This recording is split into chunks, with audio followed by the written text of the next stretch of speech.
It's 2019 and Atletico Madrid has just sold Griezmann for a club record sale of 120 million euros to Barcelona. They replaced him with a record signing of 126 million euros in João Félix.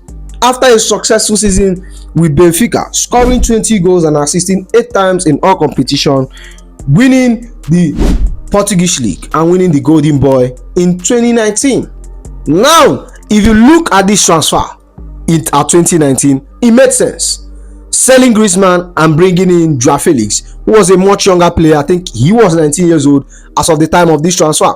Selling Griezmann and bringing him in as the replacement made more sense. But if you look back at that transfer right now, that transfer makes no sense, because if you look at how Atletico Madrid plays and how João Félix plays, you see João Félix is not the type of player you sign to an Atletico Madrid squad.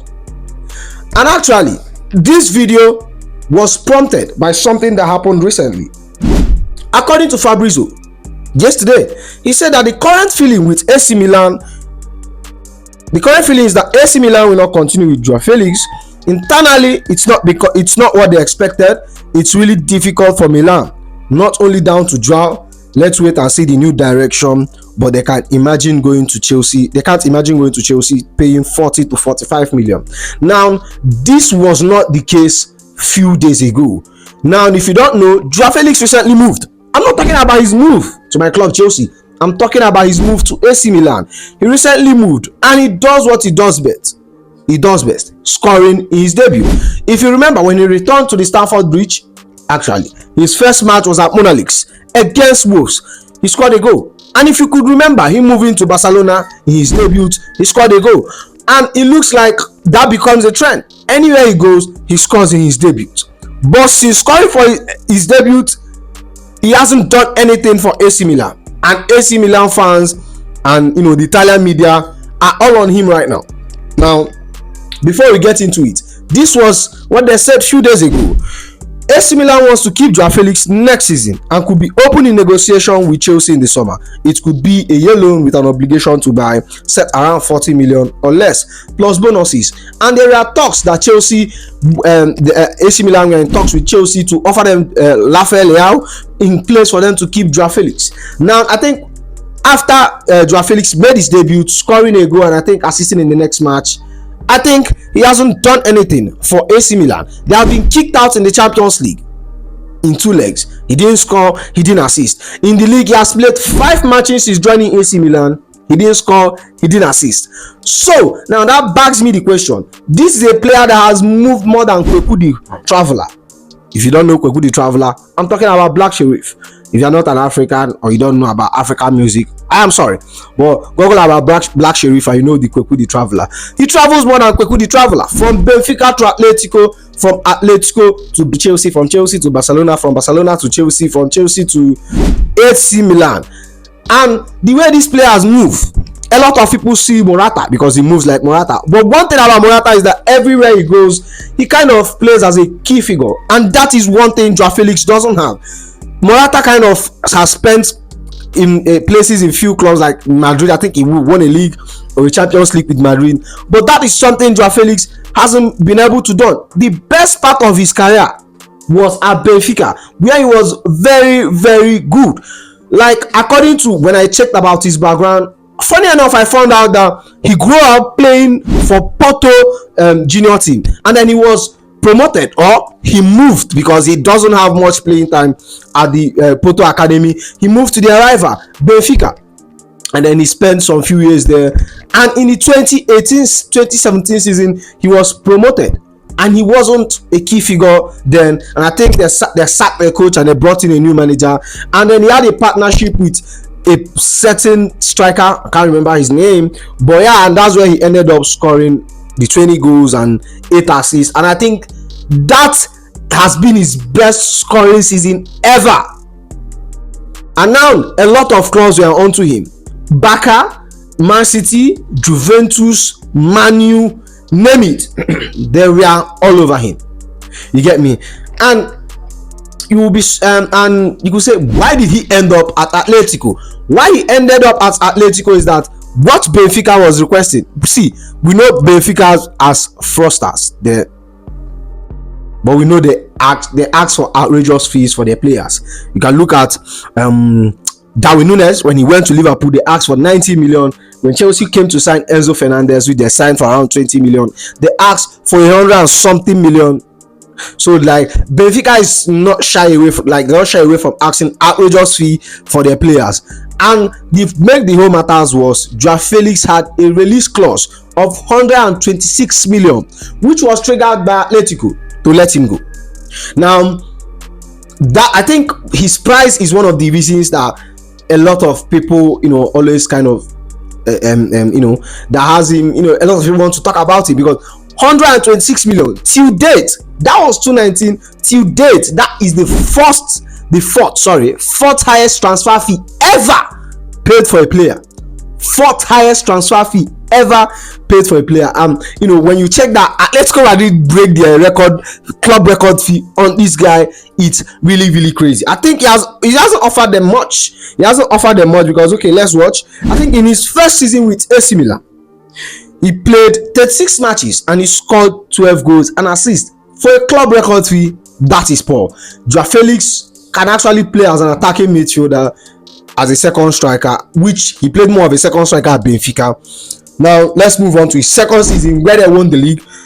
In 2020-2021, he played 40 matches and he scored 15 goals and assists. If you clock it for a player in his caliber, is that really, really a good number? No. And I won't tell you that it really, really, should I say, attribute one of the reasons why they won the La Liga this season. They won it because of players like Suarez, Carrasco, Lamau, a lot of them that was the powerhouse for the team. It relatively didn't really do much. Following season, he scored 15 goals in 35 matches, and that is the 2021-2022 season. And I think that was the beginning of the end for Joao Félix Atletico Madrid career. Now, in 2022-2023 season, he played 20 matches and scored 8 goals. But that wasn't the full season, because in the January of that season, he went to loan for Chelsea. In his first match, he had a red card. Now, he scored in 20 matches, he scored 9 goals and assists. And Chelsea paid a 15 million loan fee for this brother. And for Chelsea fans back then, he was kind of a breath of fresh air, because we were so rubbish that season.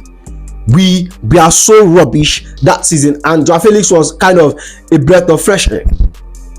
And now, after that season ended, we sacked our manager Graham Potter and we brought in Pochettino, who made it very, very obviously that he doesn't want Joao Félix. And that's not alone. We have already signed players like Christopher Nkunku, already signed Mykhailo Mudryk, already signed Nicholas Jackson. So we needed the money to improve other areas, which is normal.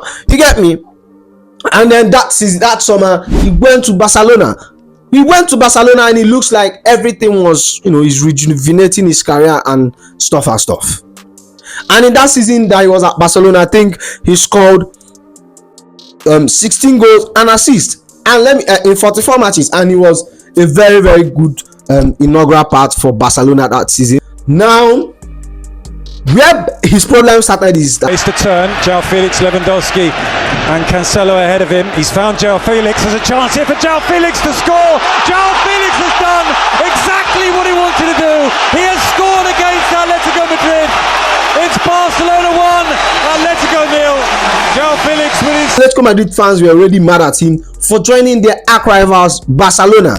And then he scored against Barcelona, because you know how La Liga loan contract works. You can play against your parents' club, and that is something we don't have in the Premier League. He played against Atletico Madrid, and guess what? He scored. And guess what? He celebrated. I think he's shushing his fan, or pointing at Barcelona badge and stuff like that. And when you have a player, he does some kind of Lukaku stuff. If you have a player that has done something like that, there's no way you are letting him be in your club. The fans already hate him. And now, to make the matters worse, after his season, after the loan ended, Barcelona said they don't have the money to sign him on a permanent deal. So Atletico Madrid had the problem in their hand, because he was training separately. He wasn't training with the first team in the preseason.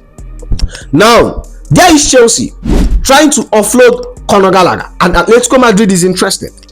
Samu Omorodion has to move the other way for what am I even saying? For Conor Gallagher to move the other way. Somehow, Atletico Madrid agreed a deal with Chelsea for Conor Gallagher, but Chelsea, I think they agreed a deal with Samu Omorodion, but in the other hand, something came up, and I think in Samu Omorodion's contract, something like that, and Chelsea were not able to buy him, and the contract and the deal collapsed. Now, the deal of Conor Gallagher was a threat because those deal kind of had what's the vocabulary? I don't know, but both of them were linked. What each one has to happen. One have to make way for one. Atletico Madrid said, if we are going to buy Conor Gallagher from you guys, you have to buy one of our players. And now Atletico Madrid offered João Félix. And me as a Chelsea fan, I was like, yeah, bring him on. He's a very, very good player. See, I like João Félix. I really like João Félix. Now he returned to Chelsea, and there were talks mid-season that Maresca don't even want him at Chelsea. Now let's get to the nitty and gritty and why I think this player has scammed. Not scam in a bad way, who have scammed a lot of teams into signing him. Top European team. First of all, his agent. He has a very, very top agent. João Félix agent is super agent Mendes. So he's never playing for a small club, and that is why you have seen the clubs they have moved at top clubs, and I think you find a solution for him in the summer. Secondly, João Félix is a player that gives you a player that, you know, could he be in, or like, you know, he shows glimpses of brilliance. He shows, you know, he gives this vibe of a world-class talent. You know what he has done is from Barcelona, from Benfica actually, and at Barcelona as well. He had a very, very good season in this but it's just one season, you get me, and a lot of teams are signing him on what he could be, on what they thought he could be, and this is a player that has found it hard to find a team. Now, a lot of coaches don't have something good to say about João Félix. He has made some wrong decisions. First of all, moving to Atletico Madrid, I think that's his first biggest wrong decision he ever made in his career. Secondly, now the off the field issue he did with Diego Simeone. Now he moved to Chelsea. Mauricio Pochettino didn't really want him. Lampard, when he came in as the interior coach, didn't really have anything good to say about him. Enzo Maresca didn't really want him. Now, if you look at only few coaches has worked with him and, you know, liked him. Someone like Unai Emery, who has always wanted him, even in the season that Chelsea wanted to sign him. Unai Emery wanted him as Aston Villa. He wanted him this January. You get me? Now, João Félix is a very, very good player, but a lot of teams are going with the glimpses of what he could have been, what he could do, and I really think he's a really, really brilliant player. I really think he's a really, really brilliant player. But I don't see him suiting in the Chelsea squad. Now, a lot of these modern managers want their teams pressing from the attackers pressing, which I think is very, very crazy. But I'm not a coach. What do I know? But they want their team pressing from forward, and that is one thing that does at Atletico Madrid. They press from forward.